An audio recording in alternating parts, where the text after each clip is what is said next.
The next big thing is to look at how Earth system models are playing into the IPCC projections and what it means for uncertainties. So revisiting some of the scenario uncertainties, model uncertainties, and so on.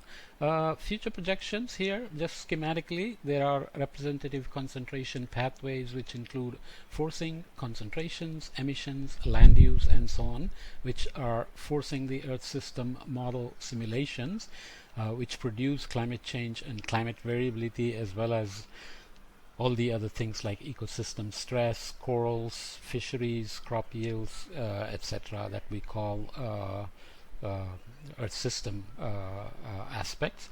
Integrated analysis, so we looked at the IAMs, integrated assessment models, which look at these forcings for mitigation and adaptation impacts, so socioeconomics of the process. And on the other side, you also have socioeconomic pathways, which determine emission drivers in terms of the options in scenarios, mitigative capacities, what are the gaps in the capacity of countries in mitigating their own contributions to emissions, exposure, which is depends on the vulnerability of a community. So as we said in another context, the climate change impact doesn't just depend on how warm it is, how heavy the rain is, and how harsh the drought is, and so on, but it depends on the socio-economic context in which those things are happening.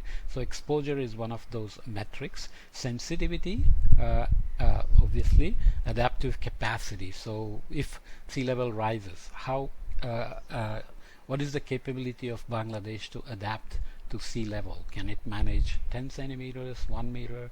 Where is the range? When do they end up being beyond their capacity to adapt changing sea levels? Okay, so that field feeds into mitigation and adaptation impacts as well. And they also affect global negotiations, global agreements, and so on, green funds to help countries that are being impacted disproportionately by the impacts of climate change. So there is a iteration between socioeconomic pathways and representative concentration pathways, which I mentioned when we looked at the integrated assessment models. So ESMs are Earth system models, and IAMs are integrated assessment models. As we said, integrated assessment models typically take climate change and climate variability as a forcing, and also are getting input from socio-economic pathways. So there were two approaches taken when they were being developed in the first decade of the 21st century in preparation for the assessment report 5. The sequential approach, where emissions and socioeconomic scenarios were being fed into the integrated assessment models to create radiative forcing. So the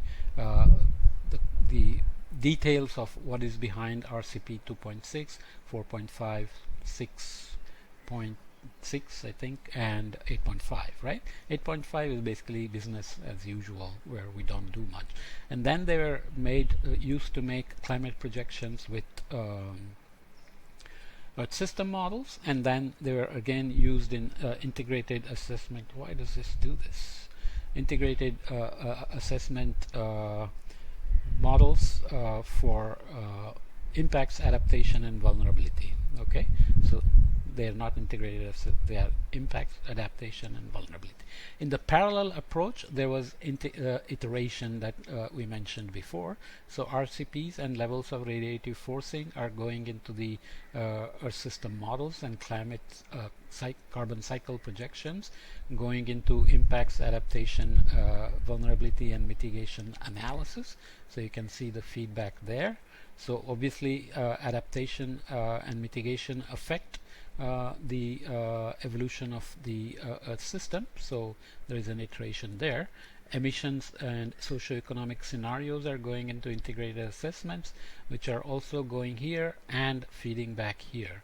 Okay, so arrows indicate transfer of informations.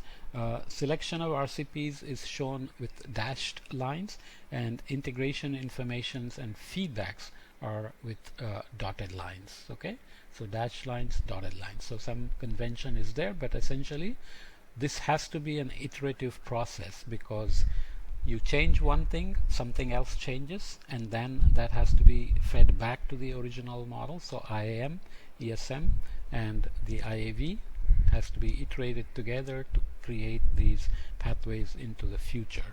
So you ended up with things like this: primary energy use in exajoules for 2000 in terms of the combination of energy sources: solar, wind, geothermal, hydro, bioenergy, nuclear, natural gas, oil, and coal. And the bad news in RCP 8.5, for example, is that the coal remains a high contributor to the energy portfolio in 2100, whereas in the RCP 8.6 you have a different combination. So bioenergy is relied on very heavily here. RCP 2.6 gives us below 2 degrees C warming target with I think some 66% probability. So that's the best scenario, but the details are that it probably requires, actually it does require, drawing down carbon from the atmosphere as soon as 2050 or before. Okay, so you can see that as you go to higher emissions allowed, you have different combinations of things. But you can see that these ups and downs and these various combinations are a result of these sorts of iterations to achieve the target radiative forcings. And associated with those, you had the special report scenarios used before, which used population, and you also have RCPs shown here related to GDP. So you have assumptions on the old ones are the SRES, which were used from FAR, first assessment report, second assessment report, and TAR, third assessment report, and the AR4. So AR5 are these things, RCP 2.6, 4.5, 6, and 8.5 in terms of population projections. High uncertainties there, and there are GDP projections. So these uncertainties are shown as these ranges, which also include SRES scenarios. I think these are special reports on emission scenarios was the acronym before. Now we use RCPs. Okay, so the mitigation adaptation challenges in the shared socioeconomic pathways for mitigation. So this is socioeconomic challenges for mitigation and socioeconomic challenges for adaptation. Provide us the phase space of the shared socioeconomic pathways 1 to 5, and SSP2 is here in the middle of the road scenario. SSP4, the adaptation challenges dominate, so it basically results in inequality and a road divided.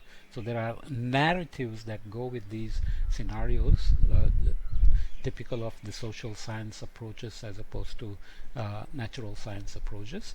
There are high challenges in both mitigation and adaptation in this scenario. Here, fossil fueled development taking the highway, so you adapt heavily but you don't care so much about mitigation. So mitigation challenges are high if you keep emitting at high rates, and this is what you need for taking the green road and being low in the challenge for mitigation and adaptation and accomplishing sustainability in the best way that we can. Associated with them are the CO2 emissions going from 2000, I think 5 to 2100. You can see the various scenarios here, and these are the working group 3 scenarios categorized by CO2 equivalent concentration in ppm, range of 5 to 95%. CO2 equivalent because we are converting other greenhouse gases into CO2 GWPs using this calculation. So we are looking at gigaton CO2 per year, methane in teragrams per year, N2O in teragrams, and sulfur dioxide in teragrams as well. Okay, resulting CO2 equivalent concentrations in the different scenarios, and the radiative forcing in 2100 relative to 1750 in watts per meter squared on this axis. So there is 8.5, 6, 4.5 and 2.6. Okay, so this is what goes into making projections. I will do the projections and the discussions in the next podcast, because there are some important things to discuss about uncertainties again. Just looking at temperature, precipitation, and what else are we looking at? Ching ching ching. Average precipitation and sea level rise gives us a sense of which quantity of projection, which variable has higher uncertainties in the projection. Okay.